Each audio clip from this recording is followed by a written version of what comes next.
আল্লাহ রাব্বুল আলামিনের দরবারে লাখো কোটি শুকরিয়া যে আল্লাহ রাব্বুল আলামিন আমাদেরকে জুমার নামাজের পূর্বে কিছু আলোচনা করা ও শোনার সুযোগ দিয়েছেন। আল্লাহ রাব্বুল আলামিনের দরবারে শুকরিয়া হিসেবে শুকরিয়া আলহামদুলিল্লাহ। জুমার নামাজের পূর্বের আলোচনার ব্যাপারে দুইটা অভিমত খুঁজে পাওয়া যায়। একে তো রাসূল করিম সাল্লাল্লাহু আলাইহি ওয়াসাল্লাম তিনি আরব দেশের মানুষ ছিলেন, তাই রাসূল করিম সাল্লাল্লাহু আলাইহি ওয়াসাল্লাম খুতবাটা আরবিতে দিতেন এবং নামাজের পূর্বেই নবী করিম সাল্লাল্লাহু আলাইহি ওয়াসাল্লাম দীর্ঘ একটা খুতবা দিতেন এবং ওই খুতবাটার ভিতরেই নবী করিম সাল্লাল্লাহু আলাইহি ওয়াসাল্লাম মানুষের জীবনের যত প্রয়োজনীয় বস্তু আছে সেগুলোকে তুলে ধরতেন। এই জন্য নবীর যুগে আলাদাভাবে কোনো খুতবা ছিল না। নবীর যুগে খুতবা একটাই ছিল, নামাজের আগে যে খুতবাটা লম্বা সময় পর্যন্ত নবী দিতেন। এখনো পর্যন্ত সৌদি আরবে যারা মক্কা মদিনাতে যায় তারা ওইখানে দেখতে পায় যে নবী করিম সাল্লাল্লাহু আলাইহি ওয়াসাল্লাম সেই অনুসরণ অবলম্বন করে প্রায় আধা ঘন্টা পৌনে 1 ঘন্টা পর্যন্ত লম্বা সময় পর্যন্ত যারা খতিব তারা বক্তব্য দিয়ে থাকেন এবং ওইটাই জুমার খুতবা। এখানেই তারা মুসলিম উম্মাহর প্রয়োজনীয় বিষয়গুলোকে তুলে ধরে। দ্বিতীয় নাম্বার, যেহেতু আমাদের বাংলাদেশ বিশেষ করে যে সকল দেশে আরবি ভাষা মানুষ বুঝে না, আরবি ভাষার সাথে তাদের সম্পর্কতা নেই, বুঝে আসে না, ওই সকল দেশগুলোতে মুসলিম উম্মাহর গুরুত্বপূর্ণ উলামায়ে কেরাম তারা আরেকটা বিষয়কে বের করেছেন, তাহলে এই যে জুমার খুতবার পূর্বে বাংলা থেকে চালু করা, জুমার খুতবার পূর্বে বেশ কিছু আলোচনা করা, যাতে করে খুতবার বিষয়বস্তুগুলিকে সামনে রেখে আলোচনাটা হয়। বিশেষ করে যখন মুসলিম উম্মাহ দিন থেকে দূরে চলে যাচ্ছে, ইসলাম থেকে দূরে চলে যাচ্ছে, সেই উম্মাহকে ইসলামমুখী করার জন্য, দিনমুখী করার জন্য ওনারা আগে বাংলাতে কিছু আলোচনা করে থাকেন, পরবর্তীতে একটা জুমার খুতবা দিয়ে। তাহলে রাসূলের যুগের সাথে আমাদের এই জায়গায় একটা পার্থক্যতা চলে আসছে। নবীর যুগে যেটা হইতো একটাই হইতো, আরবিতে হইতো, লম্বা সময় পর্যন্ত হতো, আর এটার নমুনা এখনো পর্যন্ত রয়ে গেছে। আর এর বিপরীত হলো আমাদের দেশে এবং ওই সকল দেশ যে দেশের মানুষগুলো আরবিতে বুঝে না, আরবির সাথে সম্পর্ক নাই, তাদের জন্য এই একটা প্রক্রিয়া অধিকাংশ দেশগুলোতে চালু আছে যে জুমার নামাজের খুতবার আগে খতিব সাহেব কিছু সময় আলোচনা করেন, এই আলোচনাটা করে থাকেন। আবার অনেক দেশে এমন আছে যারা জুমার আগে খুতবার আগে বাংলাতে খুতবা দেন না। যেমন আমাদের ময়মনসিংহ নিজামিয়া মাদ্রাসা, এই নিজামিয়া মাদ্রাসা ছাত্রদের নিয়ম হলো 11টার সময় তারা মসজিদে ঢুকে যাবে, 11টার সময় সব ছাত্র মসজিদে ঢুকে যাবে, সেখানে মসজিদে ঢুকে সলাতুল হাজাতে নামাজ পড়বে, এরকম ভাবে আরো বেশ কিছু নামাজ পড়বে। নামাজের পরে এরপরে বসা সেখানে যিনি খতিব সাহেব তিনি আলোচনা করবেন 11টা থেকে 12টা বা নামাজের আজানের আগ পর্যন্ত। আজানের আগ পর্যন্ত সেখানে আলোচনা শেষ। মহল্লার মানুষ যারা আছে তারাও সেখানে এসে একত্রিত হয়ে যাবে, সেখানে একত্রিত হয়ে তারা বয়ান শুনবেন। আজানের পরে এরপরে আর কোনো খুতবা, বাংলা কোনো আলোচনা না করে এরপরে আজান হবে। আজানের পরবর্তীতে গিয়ে এরপরে গিয়ে সুন্নত করে এরপরে জুমার খুতবা দিয়ে। এটা দীর্ঘদিন যাবৎ দারুল উলুম নিজামিয়া মাদ্রাসায় তারাও এই পদ্ধতিকে চালু আছে। পাকিস্তানে আল্লামা তাকি উসমানী সাহেব দামাত বরকাতুহু তিনি যেখানে জুমার নামাজ পড়ান, সেখানেও আল্লামা তাকি উসমানী সাহেবের পদ্ধতি হলো এটা যে তিনি জুমার নামাজের আগে আরবি যে খুতবা যেটা দেওয়া হয়, এই খুতবার আগে কোনো আলোচনা করেন, তিনি কোনো ধরনের আলোচনা করেন না। বাস আজান হয়ে গেছে, সুন্নত করো, নফল করো, মালিকের কাছে দোয়া করো, দোয়ার পরে গিয়ে এরপরে খুতবার পরে নামাজের পর আল্লামা তাকি উসমানী সাহেব দামাত বরকাতুহু সেখানে আলোচনা। তো ওনার আলোচনাটা জুমার নামাজের পরে হয়। আল্লামা তাকি উসমানী সাহেব যতগুলো বই লেখছেন, খুতবাতে হাকিমুল ইসলাম, এই যে বইটা আছে প্রায় 32-33 খণ্ডে বের হয়েছে, এটা হলো ওই নামাজের পরে তিনি আলোচনা করতেন এবং ওনার আলোচনাটা রিয়াজুস সালিহিনকে সামনে রেখে করতেন। তিনি রিয়াজুস সালিহিনটা প্রত্যেক শুক্রবার জুমার নামাজের পরে রিয়াজুস সালিহিনের একটা হাদিস পড়েন, ওই কিতাব সামনে থেকে এই হাদিসের আলোকে তিনি বিভিন্ন বিষয়গুলো তিনি আলোচনা করেন। এই হিসেবে এখনো পর্যন্ত ওনার খুতবাগুলো নিয়মিত বের হচ্ছে এবং তিনি এই প্রক্রিয়াতে আলোচনা করেন। এটা শুধু আমাদের দেশের ব্যতিক্রম ধর্মী একটা বস্তু, যেখানে খতিব সাহেব না দেখা বয়ান দিতে মুখস্থ বয়ান দেয়। এখানে যদি খতিব সাহেবের সামনে কোনো কিতাব থাকে তাহলে দেখা যাবে যে খতিব সাহেবের এলেন নাই, খতিব সাহেবের ছোট মনে করা হবে, উনি দেখে দেখে বলেন। না হলে বিশ্বের অন্য রাষ্ট্রগুলোতে সেখানে কখনো খতিব সাহেবরা মানে মুখস্থ বয়ান দেন না, ওনারা বয়ান দেন কিতাবকে সামনে। ফিলিস্তিন আমাদের হৃদয়ের স্পন্দন, সে বাইতুল মুকাদ্দাসে যেখানে খতিব সাহেবরা আছেন সেখানেও খতিব সাহেবরা লিখিত বক্তব্য। সৌদি আরবে 1-1.5 ঘন্টা, 1 ঘন্টা 1 ঘন্টা বক্তব্য যেটা হয় সেটাও তার সামনে লিখিত বক্তব্য। এই লিখিত বক্তব্যটাকে সামনে রেখে ওনারা বক্তব্য। তাহলে এটা একমাত্র আমাদের দেশগুলোতে, বিশেষ করে ভারতীয় উপমহাদেশের আমাদের এবং ভারতের এই অঞ্চলগুলোতে খতিব সাহেবরা মুখস্থ বক্তব্য দেন। এছাড়া অন্য কোথাও মুখস্থ বক্তব্যের প্রচলন। বর্তমান পৃথিবীতে আলোচিত ব্যক্তি মৌলানা জুলফিকার আলী নকশবন্দি দামাত বরকাতুহু। তো মৌলানা জুলফিকার আলী নকশবন্দি দামাত বরকাতুহু উনি একদম পুরো বয়ানটা লিখে নিয়ে আসেন। পুরো বয়ানটা লিখে নিয়ে আসেন। লিখে নিয়ে এসে ওনার নোট থাকে, এই নোটকে সামনে রেখে তিনি বয়ান করতে থাকেন।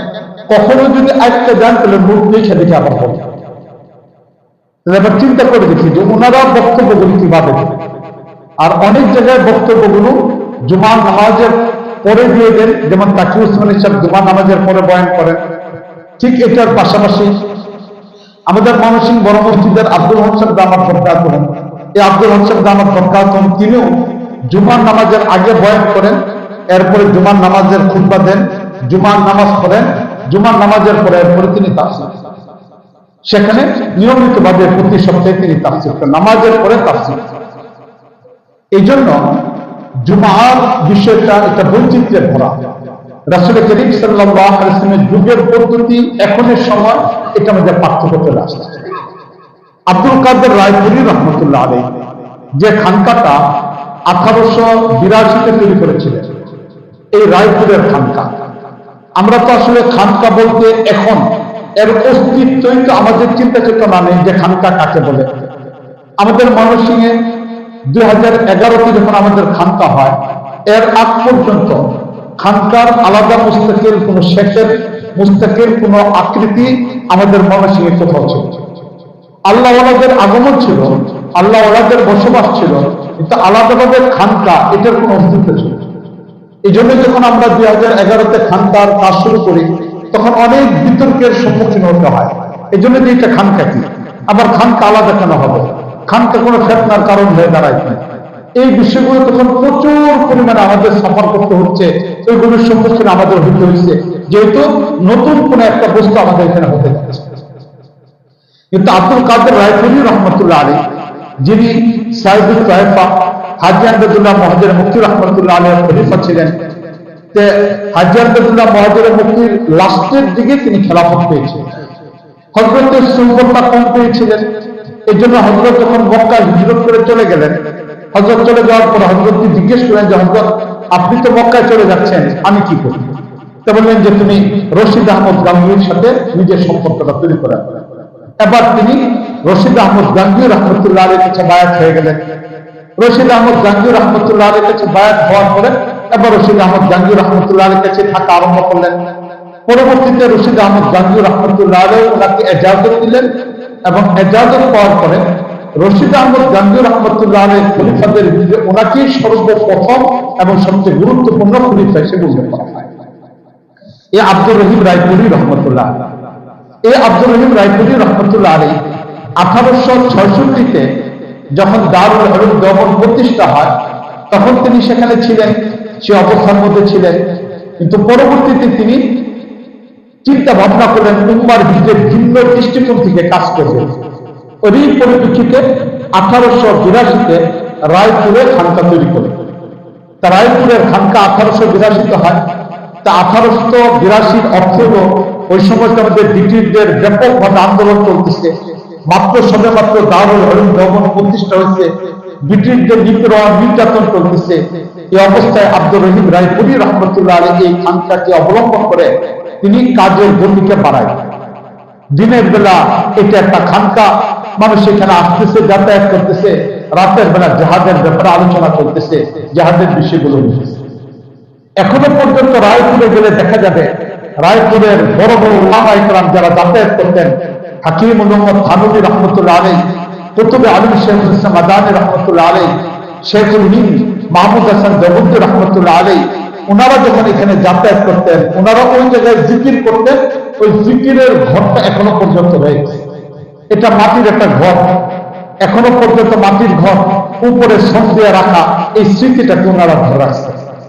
এইটার পাশে ওনারা আলাদা ঘর করছেন, যেটা পাকা ঘর। এই ঘরগুলো ছোট ছোট হবে, খুব বড় না, 3টা ঘর পাশাপাশি। এই 3টা ঘরের ভিতরে এখনো পর্যন্ত 24 ঘন্টা নিয়মিত জিকির হয়। জিকিরকারীদের ব্যক্তি পরিবর্তন হয়, কখনো অমুক এসে জিকির করতেছে, কখনো আরেকজনে ব্যক্তির পরিবর্তন হয়, কিন্তু 24 ঘন্টা এই জায়গাতে জিকিরের আওয়াজ চলতে থাকে। এই যে 24 ঘন্টার জিকির চলমান থাকে, এই জায়গাটা রায়পুরের আব্দুল কাদের রায়পুরি রহমতুল্লাহ আলাইহি, আব্দুর রহিম রায়পুরি রহমতুল্লাহ আলাইহি। আব্দুর রহিম রায়পুরি তৈরি করলেন 1882-তে। 1882 পরে এরপরে এই রায়পুরের খানকার দায়িত্ব আসলো আব্দুল কাদের রায়পুরি রহমতুল্লাহ আলাইহির কাছে। এই আব্দুল কাদের রায়পুরি রহমতুল্লাহ আলাইহি উনি প্রায় 50-52 বছর এই খানকার মুতওয়াল্লি ছিলেন। পরবর্তীতে তিনি পাকিস্তানের সফরে গেলেন, সেখানে যাওয়ার পর তিনি ইন্তেকাল করলেন। এরপরে এই খানকার দায়িত্ব নিলেন হুসাইন আহমদ রহমতুল্লাহ আলাইহি এক ব্যক্তি, পাঞ্জাবের তিনি এটা দায়িত্ব নিলেন। উনার ইন্তেকালের পরে মৌলানা আব্দুল কাইয়ুম রহমতুল্লাহ আলাইহি তিনি এটা দায়িত্ব ছিলেন। আব্দুল কাইয়ুম রহমতুল্লাহ আলাইহির পরে বর্তমানে মুন্সি আতিক দামাত বরকাতুহু তিনি এটা দায়িত্ব। তিনি আলেম না, কিন্তু এই খানকার 40 বছর পর্যন্ত তিনি খাদেম ছিলেন। আব্দুল কাদের রায়পুরি রহমতুল্লাহ আলাইহির কাছে যখন আসছেন, তখন তার বয়স হলো 8 থেকে 9 বছর। ওনার আব্বা 8-9 বছরের সময় ওনাকে দিয়ে গেছেন যে হযরত যে খাদেম হিসেবে দিয়ে গেলাম, রেখে দেন। উনি এই খাদেম হিসেবে থেকে গেলেন, হযরতের খেদমত করতেন। কোন আলেম হচ্ছেন না, বাস মাস্তা মাসের যতটুকু দরকার হযরতের খেদমতের মধ্যে কাটাই দিচ্ছেন। এরপর আব্দুল কাদের রায়পুরি রহমতুল্লাহ আলাইহি চলে যাওয়ার পরে হুসেন আহমদ রহমতুল্লাহ আলাইহির খাদেম ছিলেন। হুসেন আহমদ রহমতুল্লাহ আলাইহি মারা গেছেন। ওনার পরে শেখুল হাদিস আব্দুল কাইয়ুম সাহেব রহমতুল্লাহ আলাইহির খাদেম ছিলেন। এই আব্দুল কাইয়ুম সাহেব রহমতুল্লাহ আলাইহি মারা যাওয়ার পরে এলাকার মুরব্বীরা সবাই মিলে তখন ওনাকে খানকার দায়িত্ব দিয়েছে। এখন তিনি খানকার দায়িত্বশীল। দীর্ঘদিন যাবত এই খানকার আমল হলো এটা যে 11টার সময় সব যারা আছে সালেকিনরা মসজিদে চলে আসে। 11টা থেকে আইসা ওনারা জিকিরের মধ্যে বসে যান, আমলের মধ্যে বসে যান। এরপরে 12:15টার দিকে হযরত রুম থেকে বের হন। হযরত রুম থেকে বের হয়ে সবাইকে নিয়ে একটা ইজতেমাই দোয়া করে। হাজার হাজার মানুষ জমা হয়ে যায়, তখন মসজিদ ভরে যায়, খানকার রুম ভরে যায়, যারা আছে সব মানুষ এখানে জমা হয়ে যায়। এই দোয়ার মধ্যে সবাই শরীক হয়ে যায়। ওই 12টার দিকে 12:15 অথবা কখনো আধা ঘন্টা, এটা হযরতের মর্জির উপর নির্ভর করে। ওই সময়টার মধ্যে তিনি দোয়ার মধ্যে লিপ্ত হয়ে যান, সবাইকে নিয়ে দোয়া করেন। ওই আধা ঘন্টা শুক্রবার দিন সবাইকে নিয়ে দোয়া করেন। দোয়ার পরে এরপরে আজান হয়, আজানের পরে এরপরে সবাই এরকম যার যার মতো কাজ করেন, কাজের মধ্যে আমলের মধ্যে লেগে যায়। এরপরে খুতবা দেয়, নামাজ শুরু হয়। নামাজের পরে সকল মানুষের জন্য খাবারের আয়োজন, যারা এখানে আসছে সকলের জন্য আয়োজন থাকে। ওই আয়োজনটা হয় মাছের ডাল আর চাউল, এইটা দেয় তারা একটা খিচুড়ি রান্না করে, খিচুড়ি না বিরিয়ানি করে। আমাদের দেশে রান্নার বিভিন্ন বস্তু থাকে। সিলেট অঞ্চলে যদি যায়, সেখানে একটা ইট নিয়ে একটা খাবার আছে, সেটা হলো বুট আর পোলাওয়ের চাউল দিয়ে রান্না করে, এটা নাম হলো। এইরকম ভাবে ওই জায়গাটার মধ্যে মাছের ডাল, যে মাছের ডালগুলো চুলাগুলিকে পরিষ্কার করা হয় না, একদম পরিষ্কার দেখা যায় মাছের ডাল, আর এরপরে হচ্ছে চাউল। এটা হলো সবার জন্য একটা আম খাবার। যারা এখানে আসে সবার জন্য একটা খাবারের ব্যবস্থা। তা আমাদের আকাবিরদের বিভিন্ন সময় বিভিন্ন পদ্ধতিতে জুমার আগে বয়ান, জুমার পরে বয়ান, এই প্রক্রিয়াগুলো আলহামদুলিল্লাহ আমাদের এখানে চলমান আছে এবং প্রত্যেকেই এই প্রক্রিয়াগুলোর উপরে চলতেছে। তবে রাসূল করিম সাল্লাল্লাহু আলাইহি ওয়াসাল্লামের যুগেও সাহাবায়ে কেরাম জুমার সময় যারা আসতেন, বিভিন্ন জায়গা থেকে আসতেন। বুখারী শরীফ কিতাবুল জুমার মাঝে আসছে যে নবী করিম সাল্লাল্লাহু আলাইহি ওয়াসাল্লামের যুগে সাহাবায়ে কেরাম তো খুব ঘুরে রওনা দিতেন, কারণ জুমার নামাজে শুক্রবার দিন কে কত বেশি পরিমাণ আগে আসতে পারে এটার উপরে ফজিলত রয়েছে। হাদিসের মাঝে আসছে জুমার নামাজ পড়ার জন্য সর্বপ্রথম যে ব্যক্তিটা মসজিদে ঢুকে, মসজিদে থাকতেছে, যেমন আমাদের ছাত্র এটা হবে না, অথবা সালিকিনা মসজিদে আছে এটা না, জুমার নামাজের নিয়ত করে সে মসজিদে ঢুকবে। এটা এক যুগে এমন ছিল যে তাবেঈন, তাবেঈন সাহাবাদের যুগে প্রতিযোগিতা শুরু হতো যে কে সবার আগে মসজিদে ঢুকতে পারে, এটা প্রতিযোগিতা শুরু হতো। একদম ফজরের আউয়াল ওয়াক্তে অনেক সময় এমন ছিল যে যারা একদম মসজিদে ঢুকে গেছেন, জুমার নিয়ত করে মসজিদে ঢুকে গেছেন এবং একদম জুমার নামাজ পড়ে তারা বের হলেন, এত আগে তারা মসজিদে ঢুকতেন। কেন? নবী করিম সাল্লাল্লাহু আলাইহি ওয়াসাল্লাম হাদিসে মধ্যে ইরশাদ করেছেন, কোন ব্যক্তি যদি জুমার নামাজ পড়ার জন্য মসজিদে ঢুকে, তাহলে এমন অবস্থায় সর্বপ্রথম যে ব্যক্তি মসজিদে ঢুকবে, মালিক আল্লাহ রাব্বুল আলামিন তাকে একটা উট জবে করে আল্লাহ রাস্তায় দান করে সব দান। এবার চিন্তা করছি, শুক্রবার দিন যিনি সর্বপ্রথম জুমার নামাজ পড়ার জন্য মসজিদে ঢুকবে, মালিক আল্লাহ রাব্বুল আলামিন তার জন্য একটা উট জবে করে দান করা সব সমতুল্য সব দান। দ্বিতীয় ব্যক্তি যখন মসজিদে ঢুকবে, তার জন্য মালিক আল্লাহ রাব্বুল আলামিন উটের চেয়ে ছোট একটা গরু জবে করা দান করা সব আল্লাহ রাব্বুল আলামিন দান করেন। তৃতীয় ব্যক্তি যিনি মসজিদে ঢুকবেন, তার জন্য মালিক আল্লাহ রাব্বুল আলামিন একটা দুম্বা অথবা বকরি জবে করে সদকা করার দান আল্লাহ রাব্বুল আলামিন সদকা দান করেন। চতুর্থ নম্বর এই যাওয়ার পরে পঞ্চম নম্বর যে ব্যক্তি মসজিদে ঢুকবে, তার জন্য আল্লাহ রাব্বুল আলামিন একটা মুরগি আল্লাহ রাস্তায় দান করার সব দান করেন। এরপরে যে ব্যক্তি ষষ্ঠ নম্বরে ঢুকবে, তার জন্য একটা ডিম আল্লাহ রাস্তায় দান করার সব দান করেন। এরপরে খাতা বন্ধ হয়ে যায়, এরপরে খাতা বন্ধ হয়ে যায়। এরপরে যারা আছে ওই জুমার খুতবার আগ পর্যন্ত, তখন ফেরেশতারা রাস্তা থেকে সরে যায় এবং খতিব সাহেব যখন বয়ান করা আরম্ভ করেন, ফেরেশতারা তখন এসে খুতবার মধ্যে শোনা হবে। এই জন্য আমাদের সালফে সালিহিনদের পদ্ধতি ছিল জুমার দিন কে কত আগে মসজিদে ঢুকতে পারে এটা প্রতিযোগিতা হতো। রাসূল করিম সাল্লাল্লাহু আলাইহি ওয়াসাল্লামের যুগেও যখন সাহাবায়ে কেরাম মসজিদে ঢোকার প্রতিযোগিতা করতেন, এই প্রতিযোগিতা করার কারণে অনেকেই ছিলেন যারা নাস্তা না করে চলে আসতেন, জুমার নামাজে আসছেন, নাস্তা করেন নাই। এই জন্য জুমার নামাজের পরে মদিনার একজন মহিলা ছিলেন, যিনি কাপড় বুনতেন, তিনি কাপড় বুনতেন। এই কাপড় বুনতেওয়ালা এক মহিলা মদিনাতে ছিলেন। তিনি এই জুমার নামাজের পরে যারা সাহাবায়ে কেরাম ওনার বাড়ির পাশ দিয়ে যাইতো, তাদের জন্য একটি খিচুড়ি রান্না করতেন।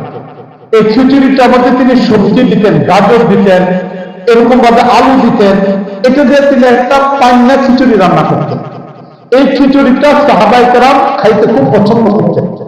হাদিসের মধ্যে আসছে, বুখারী শরীফ কিতাবুল জুমার লাস্টের হাদিস হবে, একদম কিতাবুল জুমার লাস্টের হাদিস হবে এটা, যে এই জায়গার মধ্যে হাদিসটা পাওয়া যাবে যে এই মহিলারা রান্না করতেন এবং সাহাবায়ে কেরাম যারা দূর থেকে আসতেন, রান্নাটা এত চমৎকার হতো যে সবাই এটার অপেক্ষায় থাকতেন, খাবারটা খাওয়ার জন্য অপেক্ষায় থাকতেন।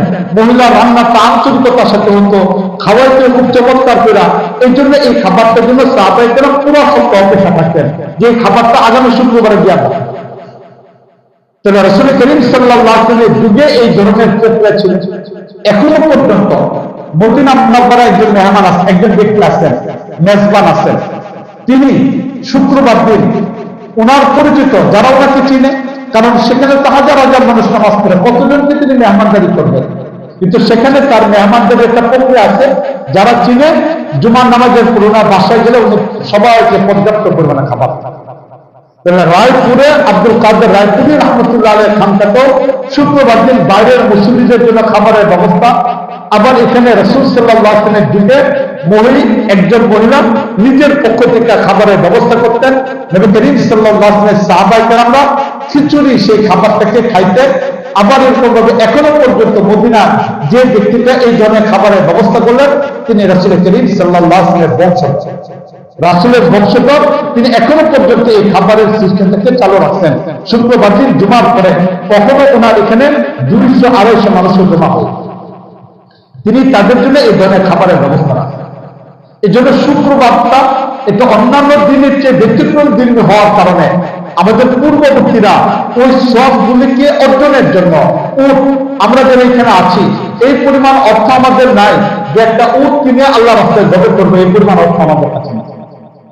কিন্তু যদি জুমার দিন আমি একটু আগে চলে আসি, ব্যস্ততা থাকে, সবকিছুই থাকে, কিন্তু আমি যদি জুমার দিন সর্বপ্রথম মসজিদে আমি হয়ে যাই, মসজিদে ঢুকে গেলাম, একদম ফজরের পরে মসজিদে ঢুকে গেলাম, মসজিদে ঢুকার পরে এরপর আমার প্রয়োজন আসলে একটু বাড়ি গেলাম, আবার আইলাম, প্রয়োজন আসলে বাড়ি গেলাম, আবার আইলাম, কোনো অসুবিধা নেই। কিন্তু প্রথম নামাজের নিয়ম করে আমি ঢুকলাম মসজিদে, তাহলে বলে আলেমরাও যারা আসছি তারাও যদি এটা নিয়োগ করা পড়ায় যে শুক্রবার দিন জুমার নামাজের জন্য আমি সর্বপ্রথম মুসল্লি, আমি মসজিদে ঢুকে গেলাম, সর্বপ্রথম মসজিদে, এরপর আমার একটু ঘুমানো দরকার ঘুমাইলাম, একটু জোরত ছাড়া দরকার জোরত ছাড়লাম, আবার একটু দাঁড়িয়ে গেলাম, আবার আইলাম, কিন্তু প্রথম মসজিদে আমি জুমার নামাজের নিয়োগ করে ঢুকে গেলাম, তাহলে আমি কোন জমা করার সব, দ্বিতীয় ব্যক্তি গরু জমে করার সব পেয়ে যাবো। আমরা এত অর্থ সম্পদ নাই যে আমরা কি করতে পারবো, আল্লাহ রাস্তায় দান করতে পারবো, কিন্তু আল্লাহ রাব্বুল আলামিন নবীর মাধ্যমে আমাদের অনেক পথ আর পদ্ধতি বলে দিচ্ছে, যদি ওইগুলোকে অর্জন করি তাহলে আল্লাহ রাব্বুল আলামিন আমাদেরকে সব অর্জনের মাধ্যম বানায়।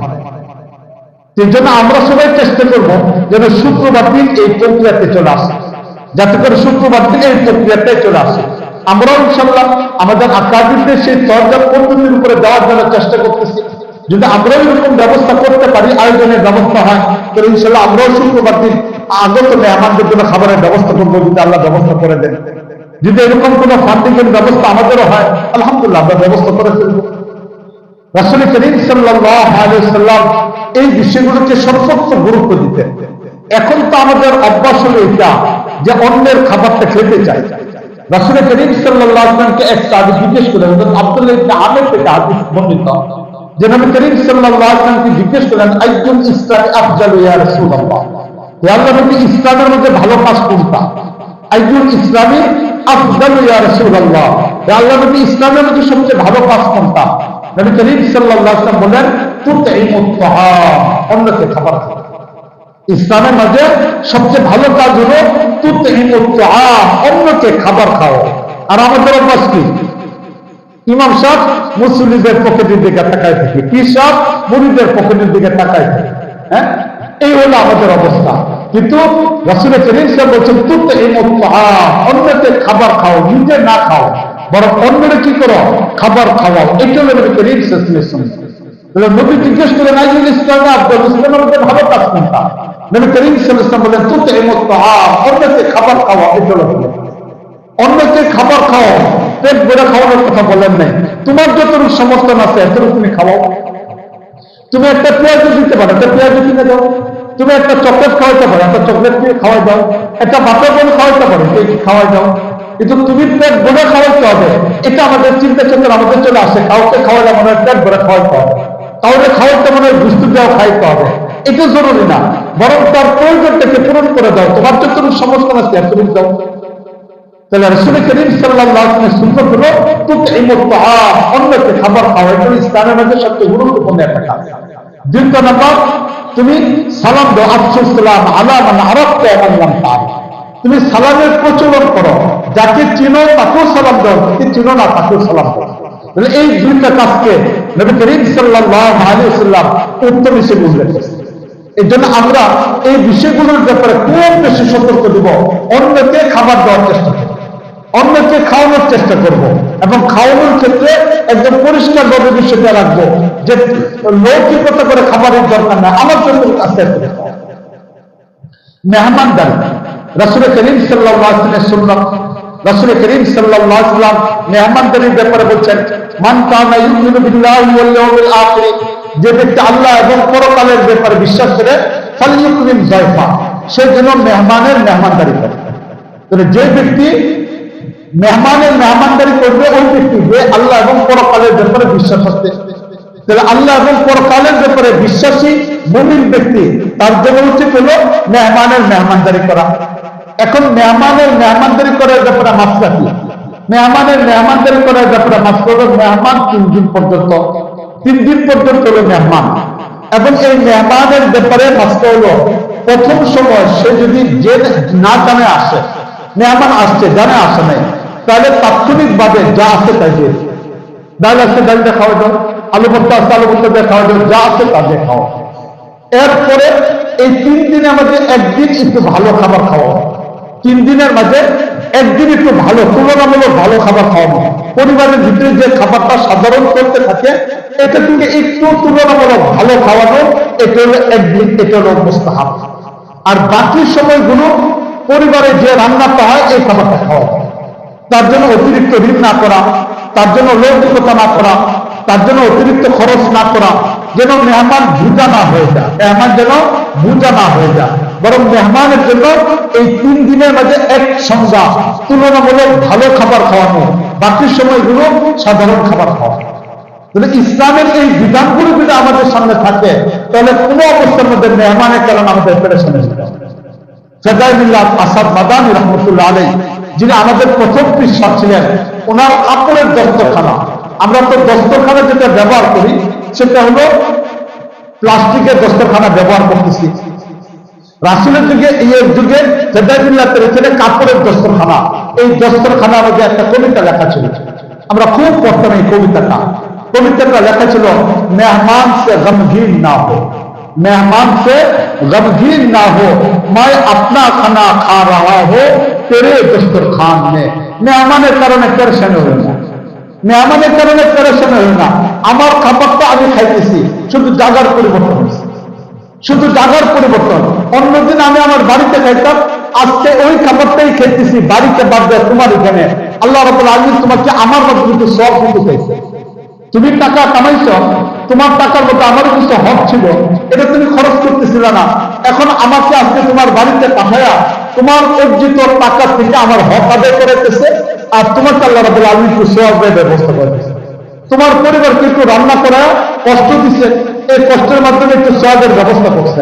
তাহলে তোমাকে সওয়াব দেওয়ার জন্য মেহমান আসছে, মেহমান তোমাকে বুঝা না, বরং তোমার সওয়াবের জন্য আসছে।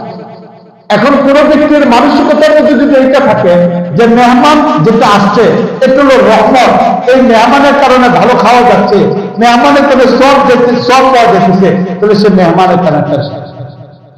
তাহলে এই জন্য উচিত হলো এটা শুক্রবার দিন নিজেরা স্বাভাবিক প্রক্রিয়া অবলম্বন করা।